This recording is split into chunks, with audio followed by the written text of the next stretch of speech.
Welcome to Momentum Magnet, a podcast to inspire your growth. I'm Karen Morales, and your host in helping you find ways to make positive changes for your business, health, relationships, and life. We always have a path to a happier ending, so let's get started today.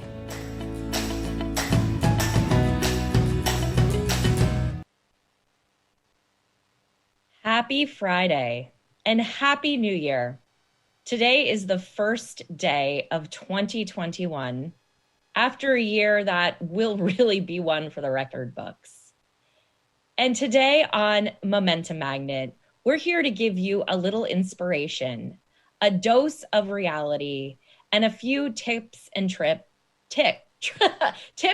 tricks from our year to help you plan yours. I'm host Karen Morales, founder of Marketing Magnet and the host of this podcast. And I love to be able to reach out to this audience and give you some of the things that have helped me transform my life and the lives of the businesses we support over the last 3 years. So the first place I always start when a new year dawns is by looking backwards. And I do that in a few ways. Every company that I work with, I usually start with one question. And that question is really as simple as, what is that dream that you're trying to create? That big reality that would light you up inside. And the thing is that I've found with every organization, whether you're a billion-dollar company or a startup from a living room, is most businesses can't answer that simple question of what it is in a sentence as short as this tweet that they're trying to accomplish. And if you think about that idea, I think most people struggle with that notion too. Who do you want to be? What is that legacy that you plan to live? And most simply, what are those goals that you need to achieve to feel like you've gotten there? So that's the exercise I always undertake when I'm starting a new year, launching our partnership with a new client, or thinking about my life personally. And when I did that for 2020, I started with some of the wins. What were those things that we accomplished that felt great, that we're proud of? And I always make sure I look at that lens, not only through just my business, but also my personal life. Because I don't really think you can be the CEO, the president, the head of sales without also being a human. And if 2020 taught us nothing more than that, it was that all of the people in our professional lives are humans too. For me, I think that was one of the most powerful lessons in this last year of seeing small children interrupt Zooms, of listening to people have to put you on hold because a package was getting delivered or something was happening in their house that needed a small pause. I loved taking meetings while people were walking, Pelotoning, jogging, or fresh, sweaty off of that Zoom yoga class. I think being able to be a little bit more forthright about the things that we balance, about the choices that we make, and the people that circle our lives was a very human and beautiful part of the last year. So while all of that happened, we saw a lot of growth. And I have to celebrate so many companies that we worked with that were able to pivot so quickly, so directly, to become very successful enterprises. And I think that really is the case with crisis, with change. If I look back at any of the hardest years of my life where the fabric of my being was shooken by medical diagnosis and family trauma and ending relationships and financial stress, it was only because I was at an emergency point that I was able to so dramatically change my life. I think the same is true for businesses in 2020. It was a time for change. And yes, while many, many, many organizations have unfortunately suffered catastrophic losses, at the same time, in some ways, some of those businesses were not solvent from the beginning. The most important thing when you're running a business is to make sure that it is profitable. Whether you're a nonprofit or a for-profit entity, you have to be able to raise the capital to support your endeavors. We work at Marketing Magnet with companies of all sizes, multi-million-dollar organizations, startups, and even nonprofits.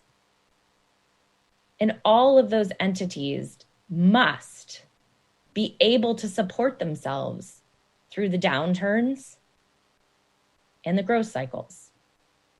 So coming out of 2020, I really see a change in the way that most businesses will have to work in this world.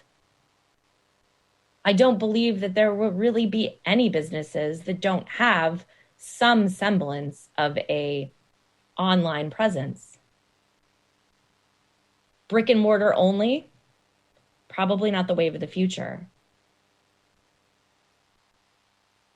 And businesses that were only receiving business because they were being trafficked by people in very close proximity also might struggle, especially if they're surrounding the office parks, because the corporate real estate market and the move to humanity in those white collar jobs, wanting the ability to work from anywhere, will probably remain part of our society for years to come.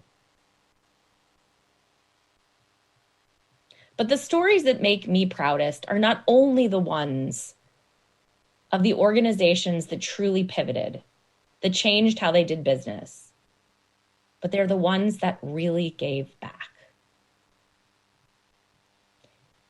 This year, well, I guess last year now, I think it landed on me and made us feel as an organization that there was never a stronger time when we had to contribute to society.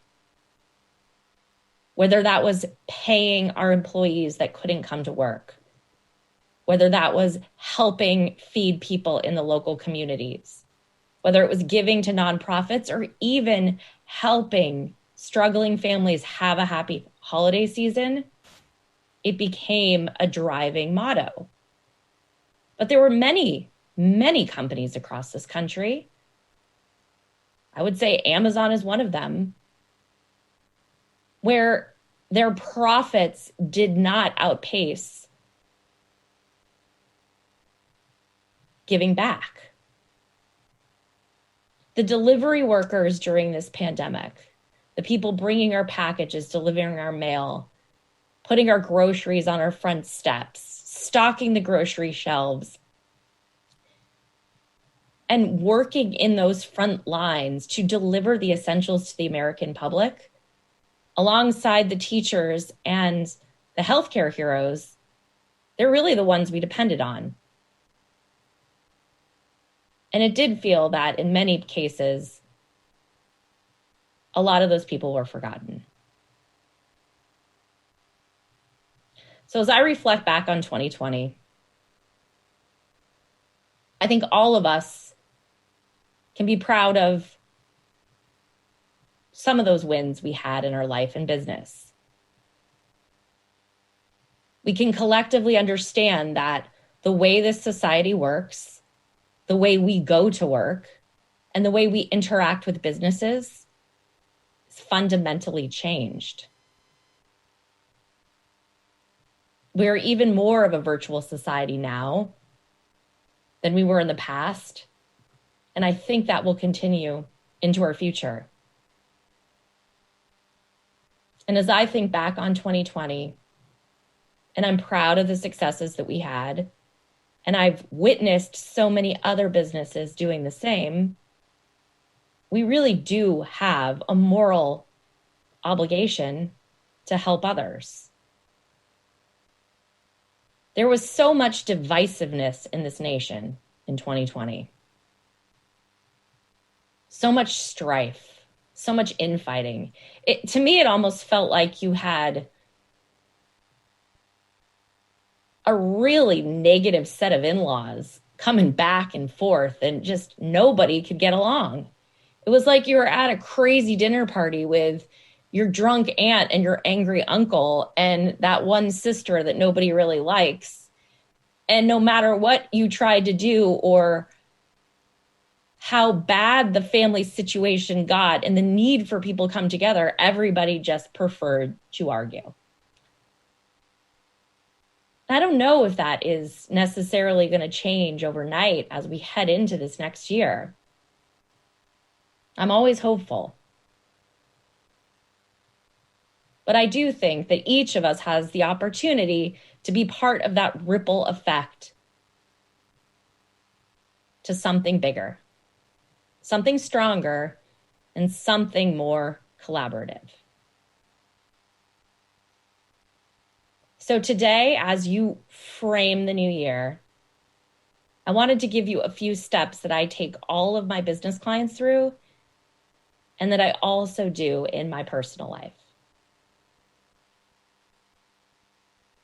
We talked a little bit about that exercise of writing down the things that really went well, the things that you did that you were proud of.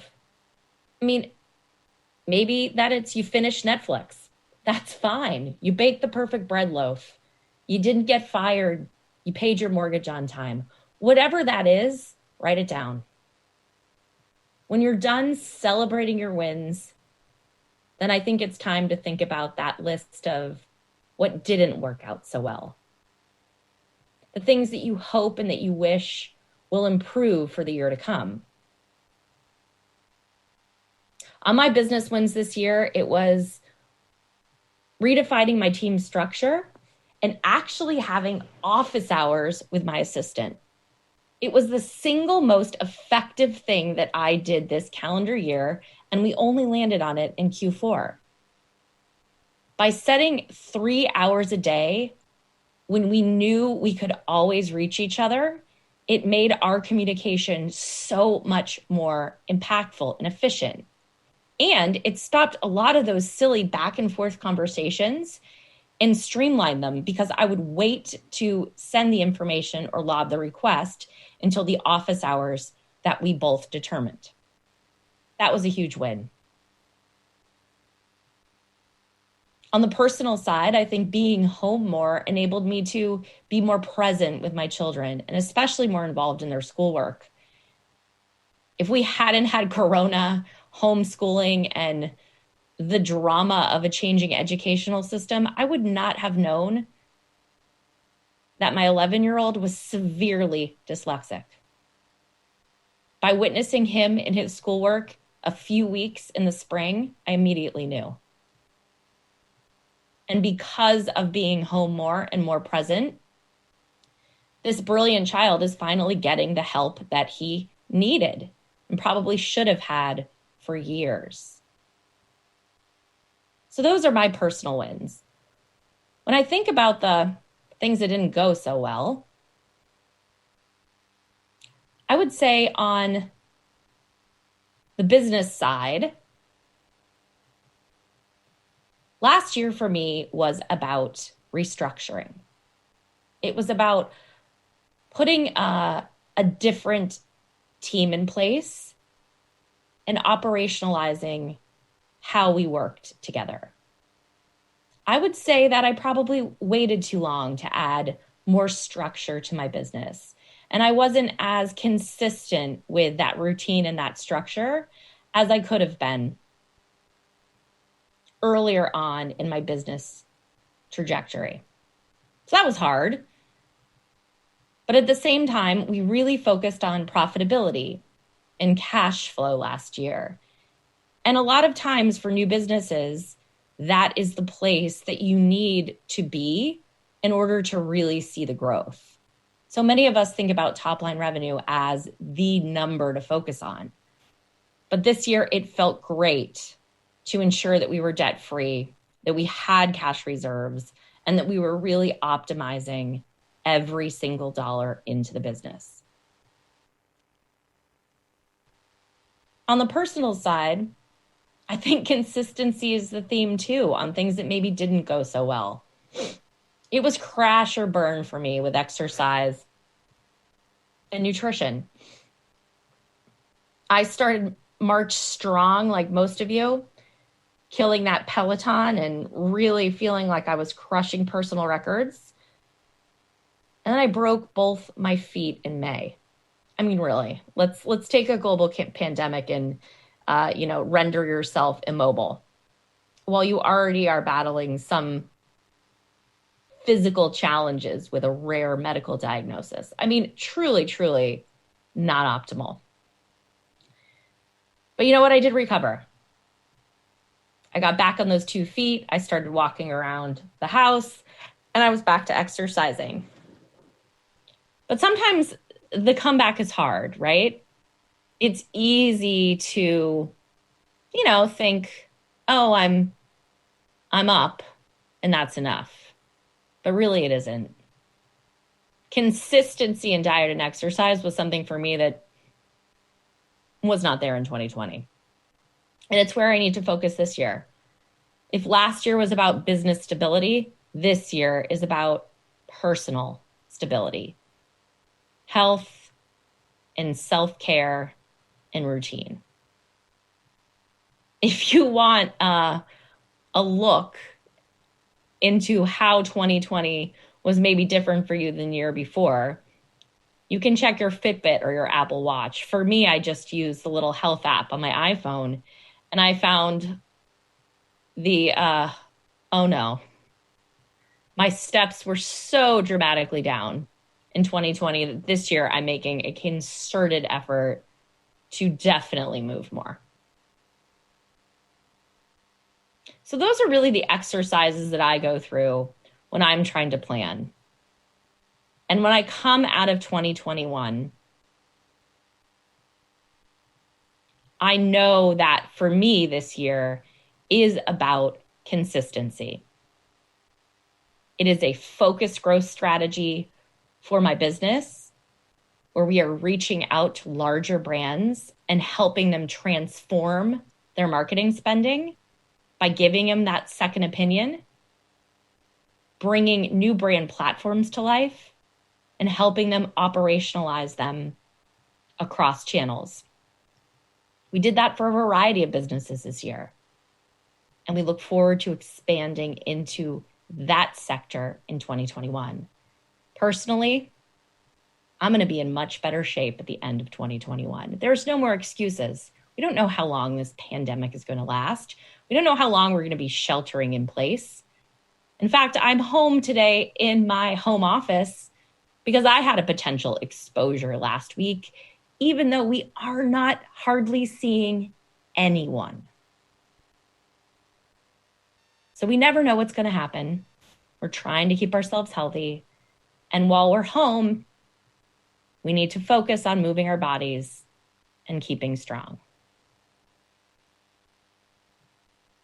So for today's episode, I really wanted to share some of my best lessons learned, what I do to prepare for a new year, and how I think about the year to come. Sometimes our best laid plans get sidetracked. Because in the setup for this episode, I was having a very interesting conversation with my beloved sound engineer. And as Doug and I were going back and forth about what our forecasts are for the year to come, he gave me a different perspective. He challenged my thinking about whether this really is the new dawn people were crossing their fingers for, or whether we're still in the midst of a pretty hard and long period to come.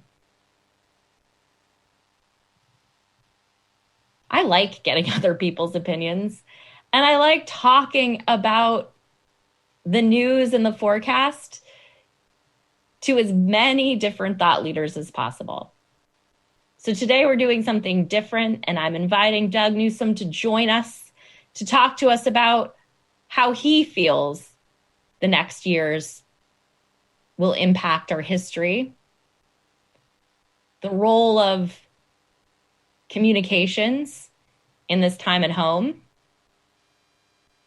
and what we could all do to spread a little more joy and humanity in society. So welcome, Doug, the man with the best radio voice we've ever heard. Oh, you are so kind. Thank you, Karen. You're welcome. And although Doug is in California and his last name is Newsom, he is not a relative of the governor. We have to just put that out there. So none of these opinions are actually coming out of the California state government. So there's no, legal challenges here. Is that fair to say? You're absolutely right. There might be some relation way back where, but the last name is unique without the E. There's Newsoms with the E and there's Newsoms without the E. It means new psalm or we are. I think it came from New Psalm du Eric, meaning we are of Eric the Red at some point back in our history. Beautiful. So you have been working in radio for years. Tell us a little bit about your journey and where you've been over the course of your professional career. Oh my gosh. Where would I begin with that? It's almost overwhelming, Karen. I rarely speak about it because it's so crazy and fantastic. When I was a boy, I grew up on the second biggest ranch in Canada.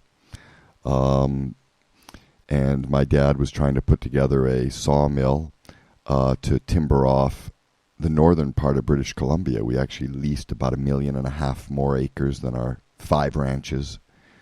And the government, NDP, came in and said, you can't timber off the land. And we went broke. So broke, I can remember it was such a terrible period of time. Lived in squalor until about my teenage years. And then I got into business at a very young age, about 15. I was a couple years younger, almost a couple years younger than most kids in school because, we skipped grade 2. And then we transferred from Canada to the U.S. The education system was ahead, so I kind of skipped again. So I was always younger than most of the kids in my class, everybody in the school. And started my senior year, about 15 years old, into business with my dad, finance. And we funded dozens of companies. So I was moving literally, by the time I was 16, 17, millions of dollars a day on public exchanges. I worked with 40 brokerage firms, desk traders from one end of the continent to the other, and grew up in that kind of a lifestyle when you had big mutual funds and being born. And I learned, the nature of business, and it's a nasty business, by the way. Boiler rooms. You've seen the movie Wall Street. Well, I lived that world. And then the Canadian market crashed, and I was about 20 years old. This is a big market crash before 1929. It was 1987, I believe. I can't remember specifically. And the market went belly up. And interestingly enough, a lot of people knew that the market would go belly up prior to it. I know because I was offered, my family was offered to short everything that on a specific day when that was going to occur, and it did occur.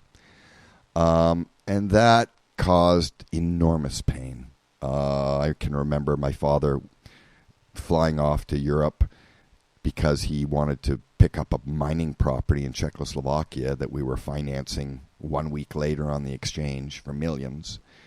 And the market crashed, and I, in my ignorance, my youth, 19 years old, I got called by everybody around the globe, and the markets were crashing from dollar levels to penny levels, and I was an idiot. I stepped in and I bought millions of dollars worth of stock on credit to buy everybody out on the way down.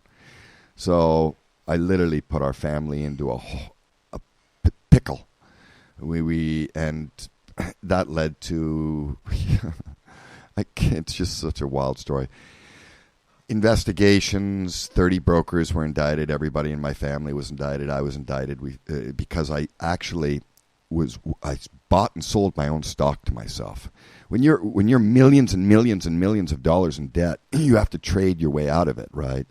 So I kept on telling brokerage firms, here's 250,000 shares, or here's 50,000 shares. Just buy and sell it, but try to get me, back to even. And, when you're dealing with so many different accounts, you give brokers the ability to buy and sell at their leisure. And so one broker would be selling and another would be buying. And I happened to buy and sell my own stock 3 times. Well, that is fraud, of course. Market manipulation, you could call it a million other things. And that led to half a decade of investigations and fighting and the constant harassment. And during that time, I worked with, right after that market event, and it still hadn't been settled. I worked with some of the biggest names in the world, the biggest, David Kay of K-Pro Computers, the first computer company, the people who founded HBO were approaching me, Snapples, Baby, even Michael Jackson came to us. Even when he put out the record Bad, he wanted to save $3 million or $4 million on his taxes because he wanted to create a company called Joe Cola. Smart Tech Software, which was a computer company which David wanted to create. Oil companies, mining companies, trucking companies, cosmetic companies. The self-chilling pop can idea that came out of California. I mean, we were approached by everybody, and we worked with a lot of individuals, and they were bad people. Bottom line, bad. And every time I built a company and I raised millions for them, at the end of the day, the Canadian situation would come back, and they would literally, I can remember building American Energy, raised millions. They were worth, I don't know, close to $1 billion at one point. And I thought, we did it. We raised them all this money. We built this company, and, we're going to get our payday. And I can remember being walked in thinking I was going to get paid, and lawyers across from me saying, well, we're going to screw you out of everything, and there's nothing you can do about it. And that's absolutely the case, because I was still going through the Canadian situation, which hadn't been resolved. So every time I built a company and spent my life, working, doing the financial paperwork, building the prospectus, the business plan, taking them public, didn't matter. I just literally did it all from A to Z with my brother and my father. And they still screwed us out of the deal. And that just happened time and time and time again. So, and I was the guy who raised all the money. You've heard of Ivan Boesky, the junk barn king. Well, I worked with his assistant. People like that. And you did this as a like boy. A teenager. Yeah, a boy. A boy. I mean, and I when kept you're on talking doing about it. fraud Yeah. or investigation, I mean, most kids at that age are thinking about how to ask somebody out on a date or how they're going to, get to the football game. So these are really weighty It hurt decisions. me. It hurt my family. I went through 20 years of nightmare, a 20-year nightmare. And I should have, I could have retired every time I built a company. Those companies are still alive today. Those people made enormous amounts of money. But we never made anything. The last company I built with my brother, we ranged about $9 million, $6 million in seed. Imagine, $6 million of seed funding. Did all the paperwork to take them public, the whole nine, and brought too big of deals to the table. And they didn't know how to handle those deals, and they ended up owing some very powerful people money. And those people just squashed the company, and I had to bring in other people to buy out the company, and I ended up losing, and so did hundreds and hundreds and hundreds of shareholders. So over 20 years, I probably lost tens of thousands of people everything that they had. You can imagine trying to live with that, right? And even though the shareholders always lost, the companies always did great. The insiders, they always did great. And that made me change. I can remember thinking, I was so blue, I was so depressed. I got, my life needs to change, and I need to figure this out. So I can remember my parents were both terminally ill at the time, and everything was going wrong. We just got screwed out of $33 million building American Energy. And I took a little apartment in Houston, and I started to meditate just for 2 years, literally almost 2 years. And I didn't meditate normally. I meditated for like hours a day. And I can remember the reason why. I just wanted to revisit every single human being in my life, send them love, and forgive, and just go back in my mind. What's going on here? How can I apologize? How can I forgive the world for this pain? Because I never dated, I never had time, I never got any real money when I was a boy. Remember the big ranch, but after that it was all a nightmare. So, but that led to something very unique for me. Back in August of 2004, I was stepping out of my shower, towel drying, literally a towel drying my left shoulder to my right shoulder with a big towel, my back to the mirror, and bam, I had something that is described in books as a kundalini, but it was massive. It was so massive. It took me into, it's like a golden rod going in the back of your head, down your butt, into the ground, expanding into a infinity, and all you see is energy. And then you experience things. Instant knowledge, instant awareness, instant revelation of everything that you are. You become Christ conscious. You're in a period of total bliss. Too many things to describe. And then I came out of it screaming. My fingers were trying to touch the ceiling, and I was just screaming. I couldn't believe it. It was ecstasy. It was like, what just occurred? Oh my God, I couldn't believe it. It was just overwhelming. It was like, this can't, you feel so lucky, so blessed, so, it's just so, I don't know how to describe it. And then for 3 months, energy floated around me, and things transpired that I don't really want to talk about because it's hard to explain and hard to believe. And almost everything is impossible to believe. It was just over. Let me give you an examples of things that would occur to me. One day I would know all language. I was able to understand where sound came from and the emotion that came from the vowels and why the word was created. So, and I just knew this about languages. And then maybe another day I would go through an experience where I was able to create music, where I could put layers of tracks on top of each other, 10, 15, 20, didn't matter. And it was all flowing through my head. Another day I could see objects. If you were looking at two objects at once with the same intensity, it's impossible. You can't do it. You can only look at one object and look at it clearly. But two objects, but I could do that with an infinite number of objects in a 360-degree circle. Stuff like that. It was very bizarre. So it changed me. I became a third party. I began to witness myself. I began to slow my mind down, see my thoughts. I recognized the power of your mind. Recognize the power of your thoughts to change you. You really do. Everything, you tell yourself, oh, I hate life, I hate the world, or I love life. They have an impact on you, even if you're thinking them. So I became aware of that. I became aware of other people.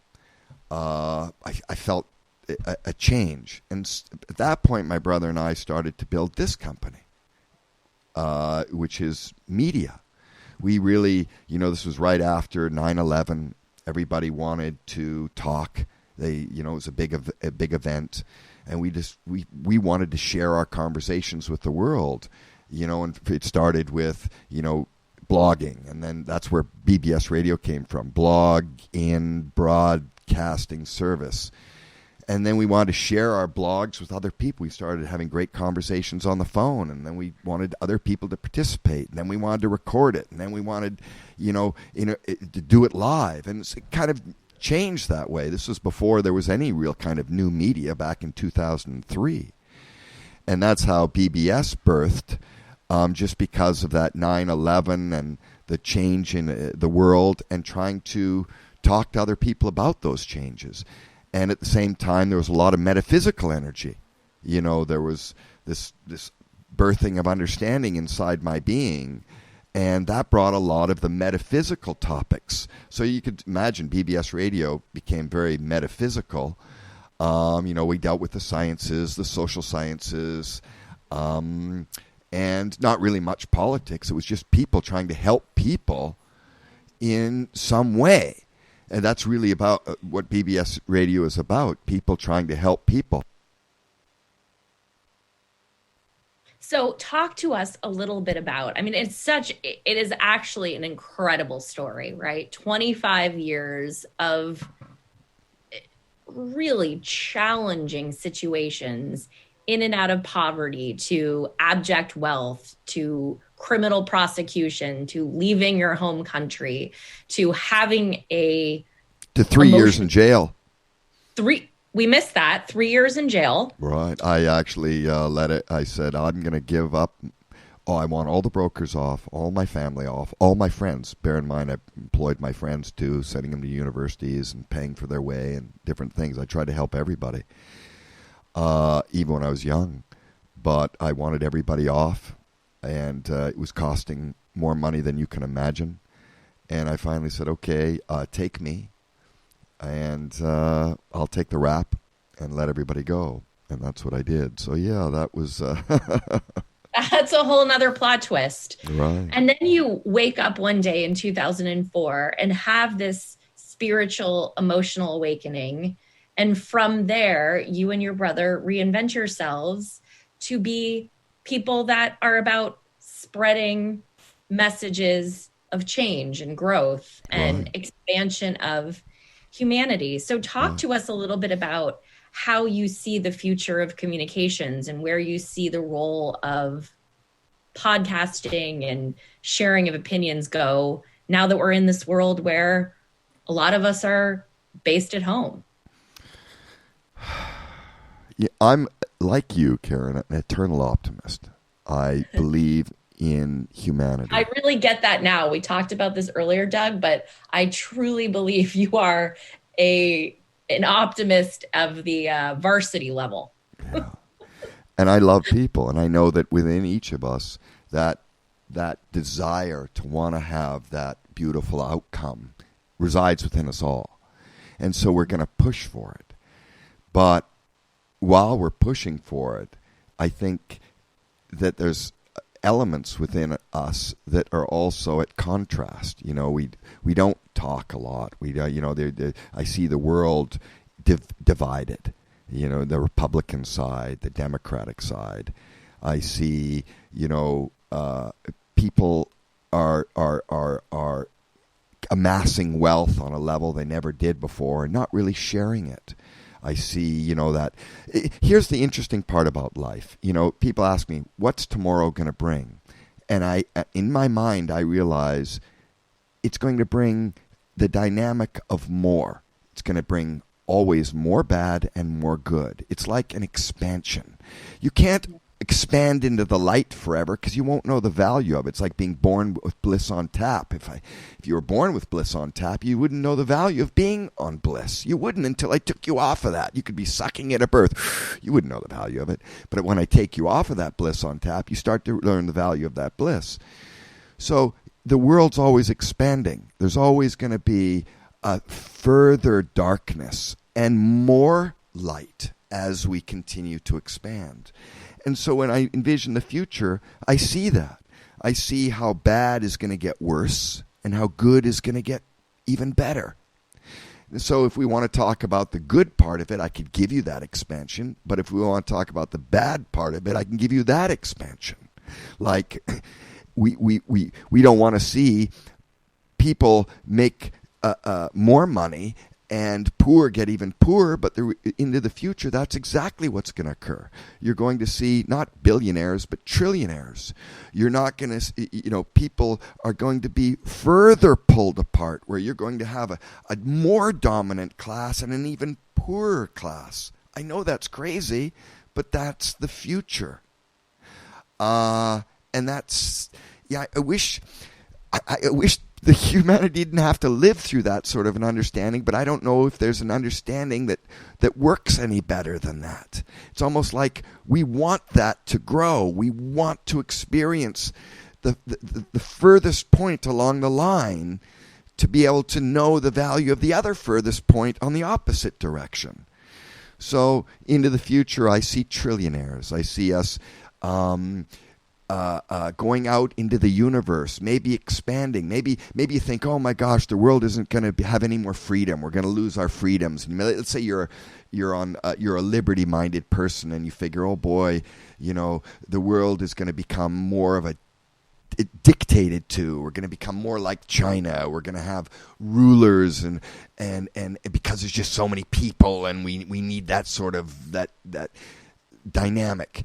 But if you take it even further out into the future, you're going to see us expanding out into the stars, where you're going to have that initial place again that might be the way you intend it to be. Like, let's say it has no more government, or it has no more laws, or it has no more rules. It's just open wide. And you're going to have that again. But on the opposite end of the spectrum, you're going to have the other planets out there where people have the total control, and you're going to be totally controlled. And that's our future. It's infinite. Where's the future of America going to be? In the next few years, I see more pain. I told you that initially. I see more division. I see the Republican side looking at the Democrats as if they stole something from them and they've been cheated out of something, and they're going to not forget that. So what are they going to do? They're going to retaliate.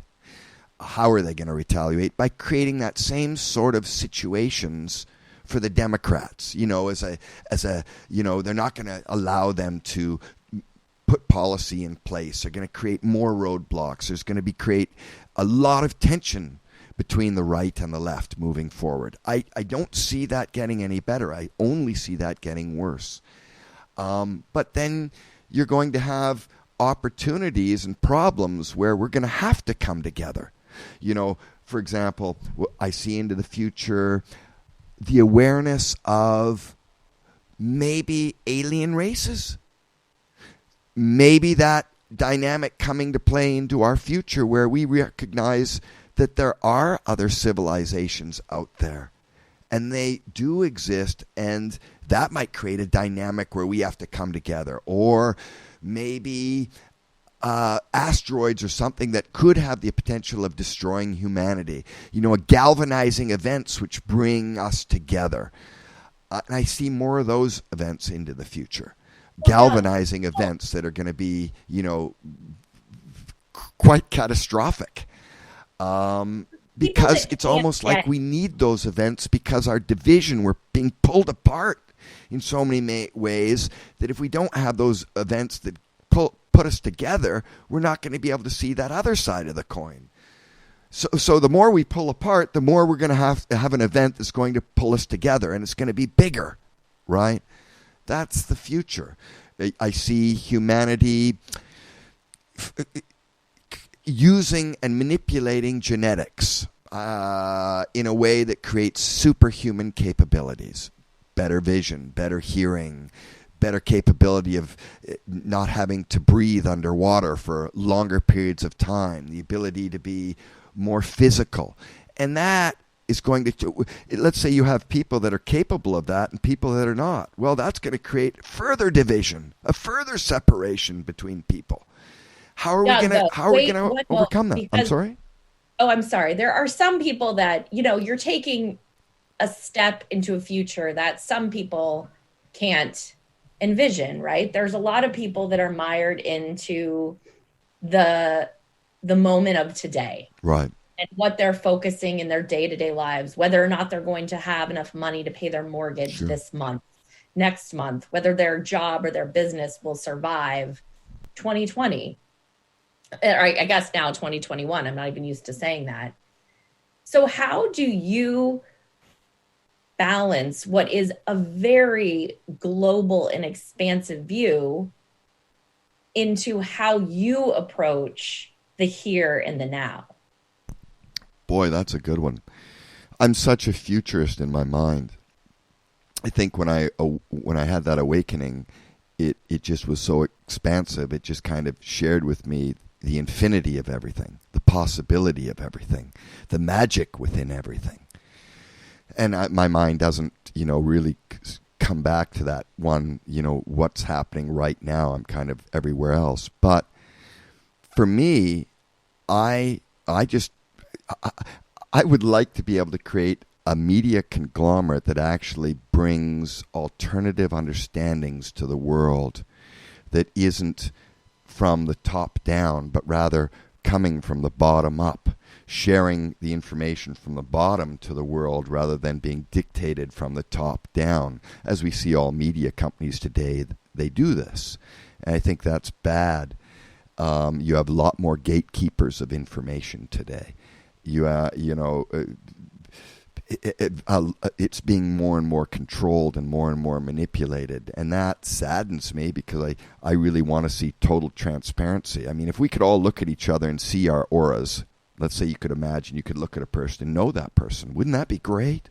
Wouldn't that be great if you could get all the information you wanted on a politician and you knew whether they were honest or whether they weren't, or they had some nefarious things in their mind? But we don't.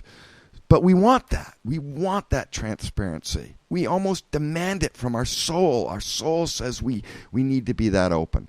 So for me, that is where I push that transparency understanding, that willingness to engage on all subject matters. I mean, we're a network. We have BML, Black Lives Matter people. We have Republicans. We have Democrats.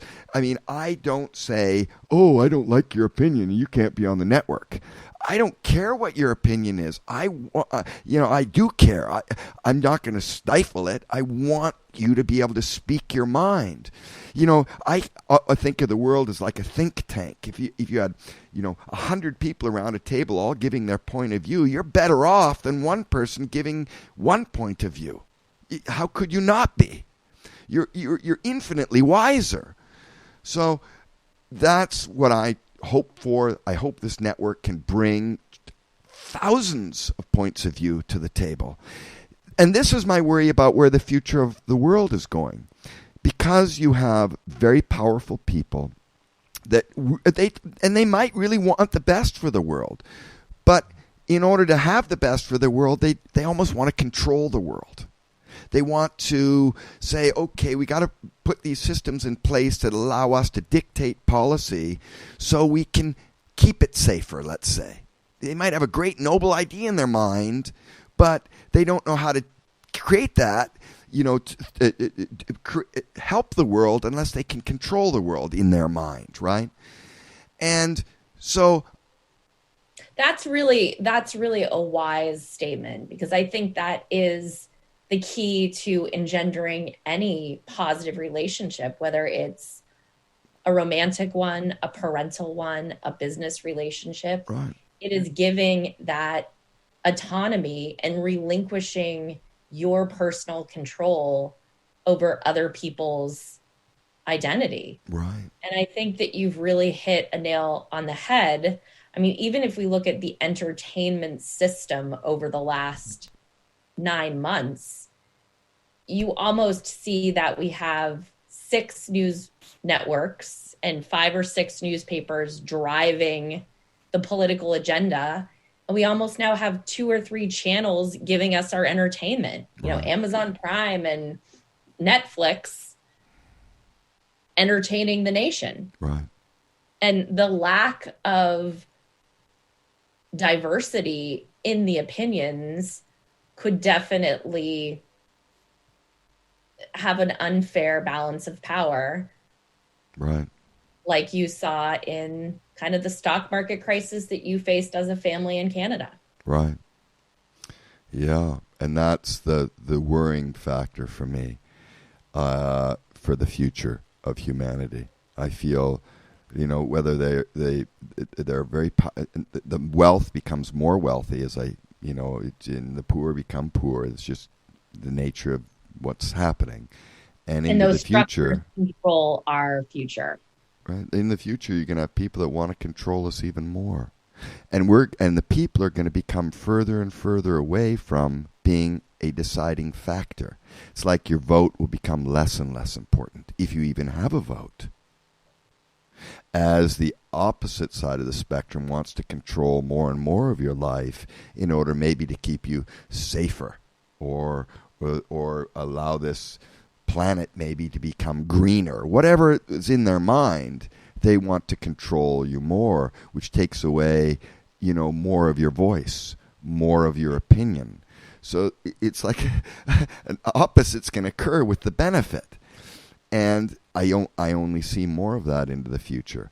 How do you look at that as a you got to look at that in two ways. You got to be excited about it and fearful of it. I guess it's two things. It's going to be good and bad depending on how you perceive it. I just hope that the world allows for all of us to express ourselves and to have a say in our lives. And I think that's not going to be so easy moving forward. I just For don't those see it. people that are listening right now and are feeling like they're getting that soul call and that they have a message and they have a platform that they want to share with humanity. They feel like they've got something to say and it would help this discourse. How do they reach out about getting on your network and having their voice be heard? Oh boy, just call me. You bbsradio.com, BBS Radio TV. If you're interested in having a voice and a platform, I would say we probably provide one of the best platforms there are. I mean, my brother and I, we work 110 hours a week. Trust me when I tell you 80 hours would be like so light to me, I couldn't imagine an 80-hour work week. So we work very hard, and we know what we're doing. We've been in this industry since day one.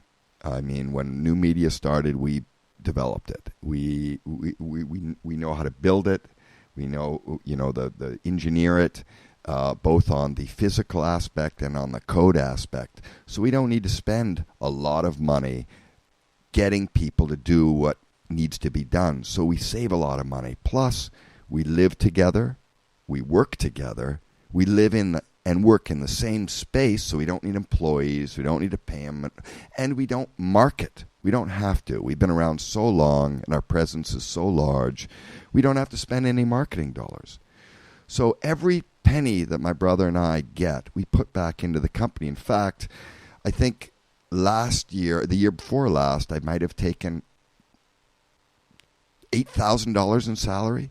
Last year, which was a good year, I mean, the best year we've ever had, I don't think I hit $1,500 a month. Yet I work, the equivalent of three times as hard as most people do. You do 40, I do 110. So I should be getting millions, but I don't. I don't take the money. I put it into the business, and so does my brother. We don't have employees. We don't need them. We don't need all these experts that cost you an arm and a leg, and all these employees and all this marketing expense. So what we're capable of doing is unbelievable. We provide all the goodies a dozen other companies do, all the big companies, all under one roof, and we don't charge you for it. I mean, we literally have 100 things we can do for you that is just you'd pay an arm and a leg for everything we do. So, and we're well connected. My brother and I, because we've been doing it so long, we realize there's two keys to this. One is the ability to be interactive. So we can use software from any platform, whether it's analog or digital, and we can make it interactive all around the world with let's say you had a person in a studio in Egypt and another person on a rotary phone in Cambodia, and one person using Skype and one person using Zoom and another person using their cellular, and we can mix it all in real time and send it out to the world. I don't know of any other companies that can do that. We also really tied ourselves in with reach. Like, we're one of the only companies that actually live streams Die Hard. I mean, a lot of people podcast Die Hard, but we live stream. And we live stream to 120 networks around the globe. Live stream. That's not like, oh, I'm going to be on your Facebook or just on your YouTube. How about being everywhere? And then we podcast you to all the major corporations. So we're kind of like your live broadcaster and podcaster with all the goodies. And so we can get people's messages out there and do it at a very low price. And we don't have we don't allow you to sign any agreements. You know that. We say, if you can find a better price, better system, better service, better software anywhere in the world, you're free to go. Go, try. We want I love competition. Like, what is your best way? Email address? Because I'm sure people are listening today and saying, this was on my bucket list, was to start a show this week. How do I do it? Email me at Doug, DOUG, at bbsradio.com. 2 B's, like in boy, 1 S, like in Sam, radio. So Doug, DOUG, at bbsradio.com. We'll take care of you. Fantastic. Well, Karen, thank you. Happy Thank New you. Year. Happy New You're Year. such a wonderful, brilliant mind, soul, and I'm grateful to know you, and I thank you for your time. Truly, I do, Karen. Thank you. And I thank you for being a partner for all of this time. So thanks, everybody. Happy 2021. And again, we are Momentum Magnet, here every Friday to bring inspirational guests so that you can make more momentum, more progress, and reach your goals in your life and business. I'm Karen Morales, host of this show and founder and CEO of Marketing Magnet, the marketing agency to help your business make growth and change. I thank you for listening and ask you to go to iHeartRadio and iTunes, Spotify, and all the places. Like us, give us your reviews, subscribe. It helps us get better quality guests and know what resonates with you most. Again, it was a pleasure having you this week, and I'm so excited for this journey into a new year.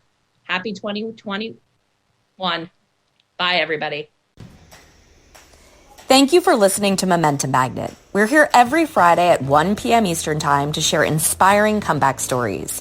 We want to hear your reviews and love getting your subscriptions on iTunes and Spotify. For show notes and past episodes, visit MomentumMagnet.com. I'm Karen Morales, keynote speaker, writer, and founder and CEO of Marketing Magnet, a fast-growing marketing agency for purpose-driven companies. Whether you are a business needing an agency or if you are looking for weekly tips to get ahead, sign up at marketing-magnet.com to receive our weekly inspiration on getting more in your life and business.